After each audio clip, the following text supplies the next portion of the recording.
sëriñ Mansour si borom daara ji daf ko ni woon soxna Asi ñaanal ma gudd fan ndax fu ma yem fa ngay yem juróom benn weer la ñuy rawante wax na ko fii Pikine suñu kër si saal bi suuf si kanamu seede wax na ko tamit ca manko ca tool ya ci kanamu ay seede macha allah ba bi mu koy wax fii nii Pikine góor gu tedd di ko seede mu ngi dëkk Castor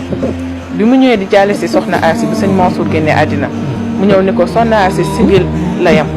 laata muy wax ndigaale soxna Asi ni ko papa nga baal ma bu ma jaale ndax léegi ma fekk ci ko ndax bi sam papa di wax ni léegi ma fekk ji ko fii 6 mois yaa ngi toog paa bi day jooy ba mënatul wax mu génn dem beneen bi manko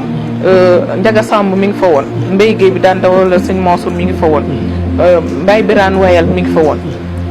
si ñoom ñoo fekkee jataay boobu sëñ Mansour ni ko soxna Asi la ma la waxoon si laa ne ba léegi bu ma génne àddina 6 mois après yaa ci topp te yaay sama Faatumata bintu Rasuul te noonu la demee